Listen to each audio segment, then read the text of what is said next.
I would bake you a mud pie, warm and brown beneath the sun. Never learned to climb a tree, but I would try, just to show you what I'd done. Oh, what I wouldn't do if I had you, babe. I had you. Oh, what I wouldn't do if I had you, babe.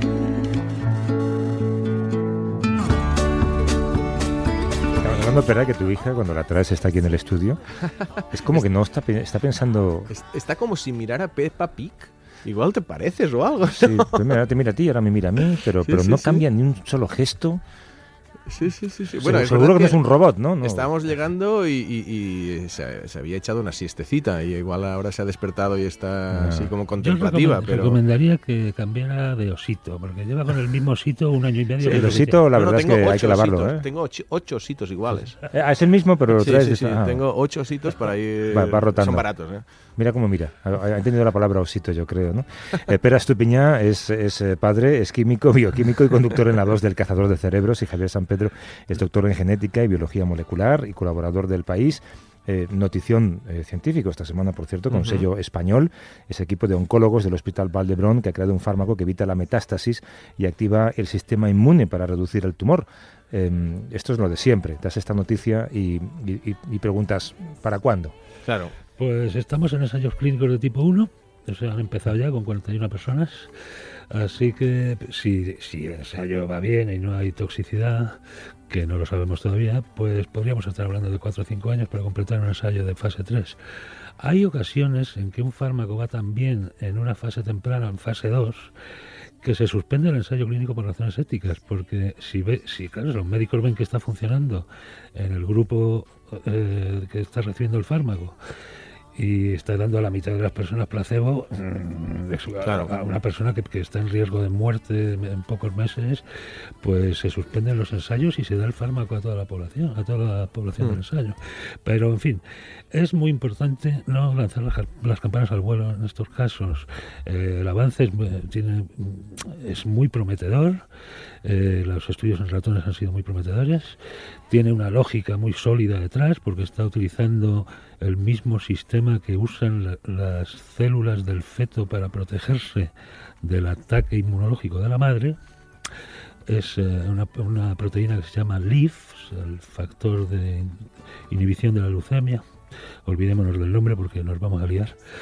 Y cuando LIF está alto en una célula, el sistema inmune deja de reconocer a la célula. Esto es muy bueno para el embrión, pero es muy malo en el caso del cáncer porque es una estrategia que usan las células tumorales para escaparse del ataque del sistema inmune.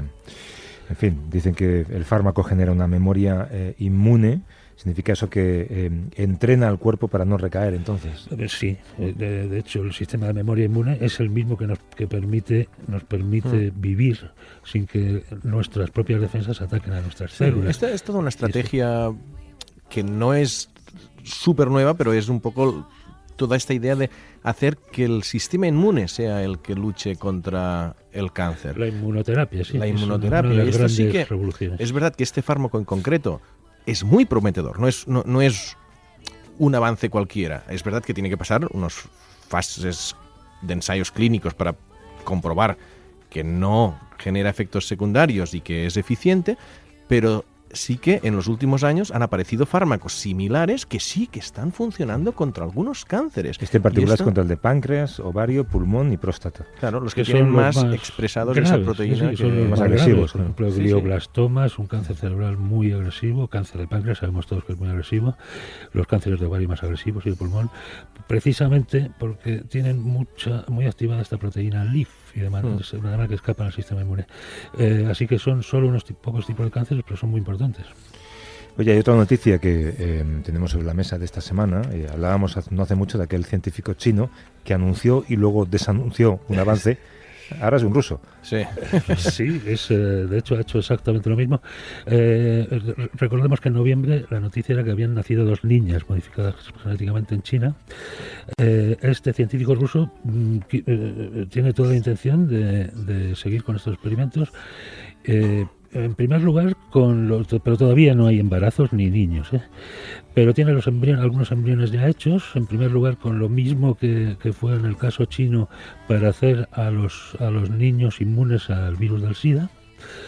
Y también tiene en cartera otra serie de proyectos contra las cegueras hereditarias, el enanismo, cuando los dos padres tienen la misma mutación que causa enanismo, sorderas hereditarias, etcétera. En fin, tiene todo un programa que dependerá ahora de las autoridades sanitarias rusas, que por lo que vemos no están muy tranquilas con esto.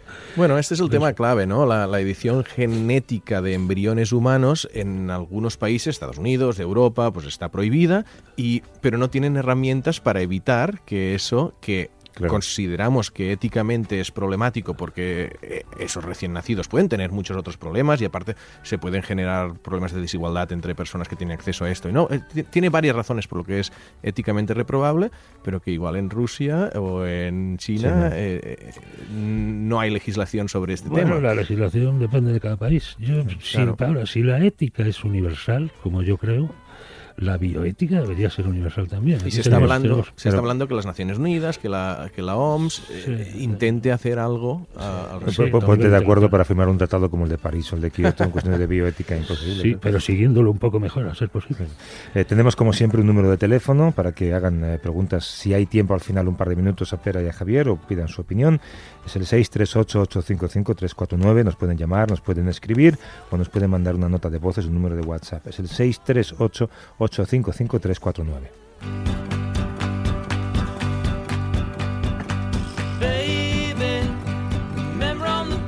Me ocurre todos los días que una serie sobre un desastre nuclear relacionada de alguna manera con la ciencia se cuele entre las mejor valoradas, no de la temporada, sino de la historia. Hay quien dice que puede ser la mejor. ¿Cuántas veces os han preguntado a vosotros por Chernóbil o por el plutonio o por los medidores de radiación, que dónde se compran? A mí, yo cuando recibo una llamada de teléfono suele ser de algún acreedor. A mí de Chernóbil alguna vez, pero a mí yo estuve en Fukushima después creo que lo comenté una vez aquí en el espacio. Pero no fuiste tú el que causaste el accidente. Yo fui después del accidente con una delegación de periodistas científicos que habían invitado a los japoneses para visitar cómo estaban desmantelando porque claro, ese material después del accidente todavía tiene radioactividad y a ti te ponían con un montón de protección y tal, pero veías operarios 8 horas al día allí quitando material que te daba un poco de cosa, ¿no? Y dices, a mí he estado 2 horas y me miden el antes y después de la radiación, pero esta gente que está aquí aseguran que evidentemente no están no afecta a sus probabilidades de cáncer y todo eso, pero sí que es espectacular el pensar cómo ocurrió en este caso Fukushima. Bueno, Chernóbil fue todavía más salvaje, ¿no? Pero sí, bueno, te pone un poco de alerta. ¿Tú lo has visto, Javier, la serie? No la he podido ver, ya lo siento. Pero vamos, ya te la cuento, acaba mal, ¿eh? Que lo sepas. Da un poco de cosa pensar cómo se intentaba casi limpiar el desastre nuclear más importante de la historia con una escoba o con gente que llevaba pues eso, palas y carretillas y al final pues ha pasado lo que ha pasado, ¿no? Es curioso porque nos hemos planteado si realmente existe un turismo para ese tipo de sitios y casualmente hay muchas fotos en Instagram, según parece, de gente que se cree que es buena idea ir cerca de Chernóbil a sacarse una foto con la central nuclear detrás.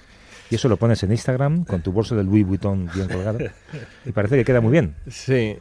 Bueno, hay gente para todo. Aquí, bueno, yo también hago cierto turismo científico, que voy a road trip por Estados Unidos y se me ocurre ir a Los Álamos o ir a ver lobos en Yellowstone con un experto en lobos. Es que cada uno tiene sus peculiaridades, ¿no? Es la foto, ¿no? El selfie ese, colgarlo en Instagram con una amplia sonrisa enseñando tus 48 dientes y a ser posible un hombro también, a ver si tienes un montón de likes. Sí. No es el mero hecho de visitar, no sé. Yo, uno si va a Nueva York, es fácil que vaya a ver ¿cómo se llama el edificio? El Liberty Tower ahora. Liberty Tower. No estaban las Torres Gemelas. Bueno, sí, la zona cero, por supuesto. Estaba hablando de algo mucho más antiguo, que es el asesinato de John Lennon. Ah, vale, el Dakota Building. El Dakota Building. Pues todo el mundo va ahí al Dakota Building a ver eso. Bueno, hay que entenderlo también. Otra cosa es que luego pretendas... Antes enseñábamos las diapositivas a los cuñados y ahora las vertemos en las redes. Claro, pero no hay que olvidar que en Chernóbil hay ciudades a las que todavía no se puede regresar, ni se podrá regresar, creo que en los próximos 24.000 años, y que esto conlleva un riesgo, y que esa gente ha decidido que el coolness que le da esa fotografía supera el riesgo de lo que hemos visto en la serie, ¿no? De que dentro de poco tiempo pues a lo mejor tengan algún tipo de cáncer. En Radio Barcelona nos escucha Elsa Soro, que es doctora en comunicación, investigadora de estudios turísticos y profesora en el Centro Universitario Hostelea. ¿Cómo estás, Elsa? Buenos días. Hola, buenos días, ¿cómo estáis? Muy bien, por aquí. Los expertos llamáis a esto turismo oscuro, ¿no? Sí, bueno, digamos que la etiqueta, la denominación turismo oscuro, vino desde Inglaterra, desde unos investigadores británicos que en los 90 pusieron, ¿no?, una denominación a todas esas prácticas que en realidad existían ya desde siempre, ¿no? Pensamos a la práctica de ir a ver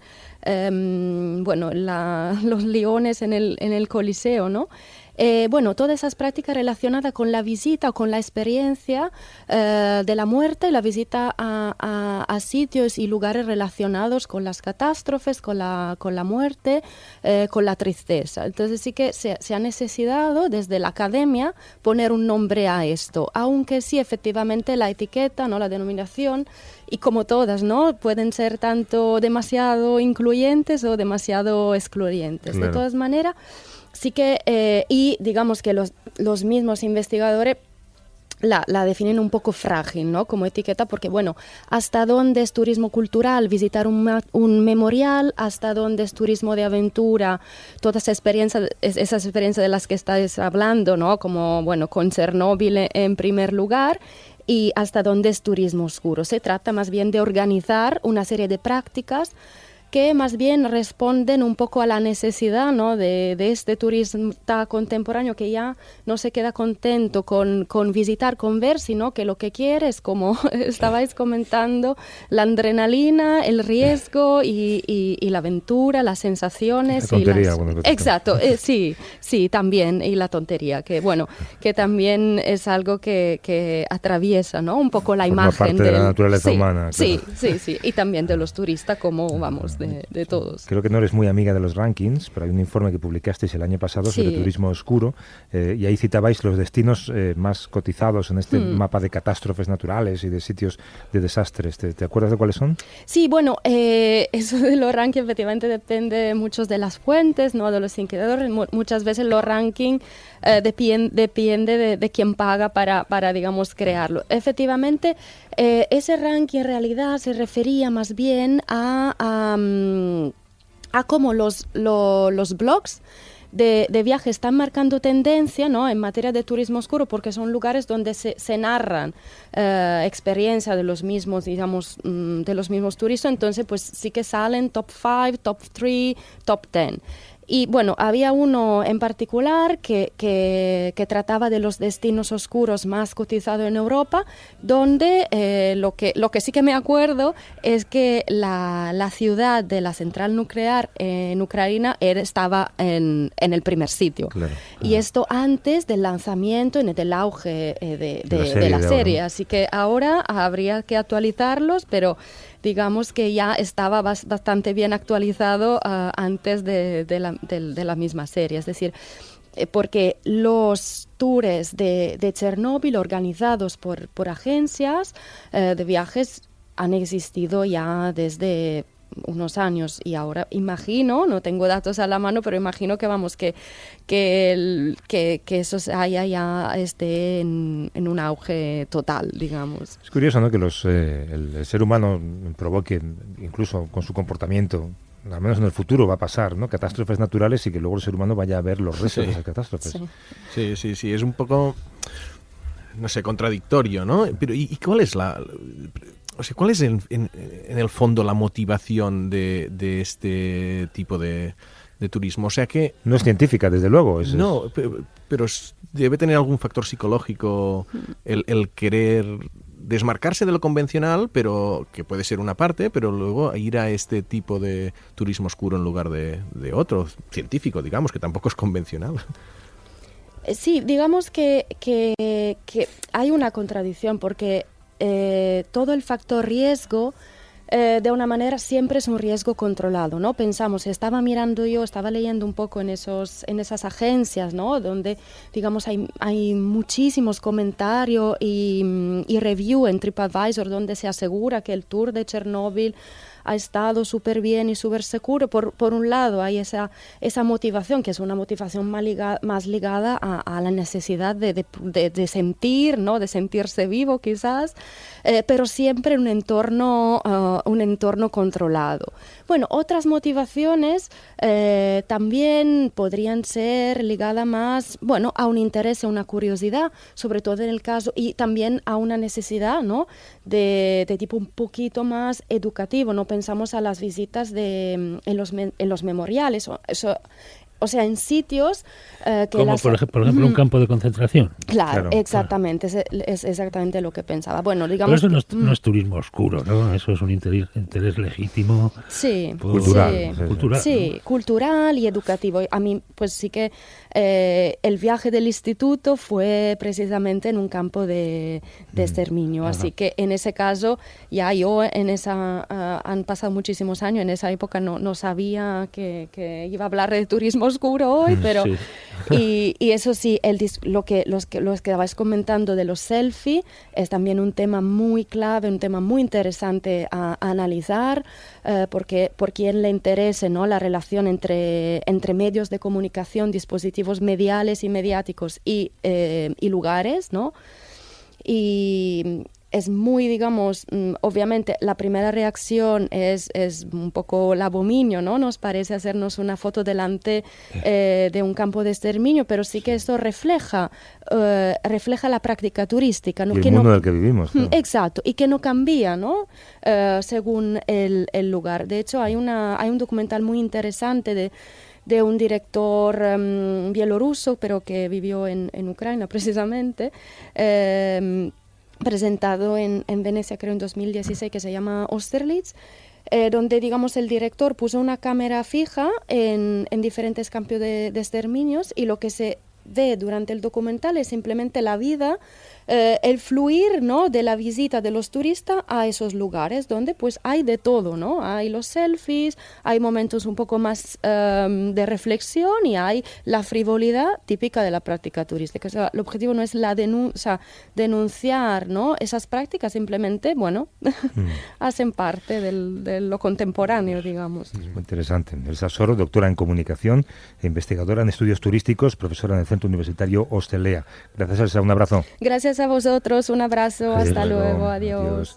Curioso porque cuando el volcán islandés Grímsvötn entró en erupción en 2011, Iceland Air publicó un comunicado animando a visitar el lugar y vendiendo vuelos cuando todavía no se habían limpiado las cenizas. Para poder verlo bien desde el aire. Claro, estamos ya en un mundo en el que seguramente en el próximo accidente nuclear pues podemos contratar un viaje para verlo en directo en primera fila. Verlo en directo, claro, sí. En fin, Javier San Pedro, Pera Estupiñán, gracias por venir, compañeros. Hasta luego. Hasta luego. Un abrazo.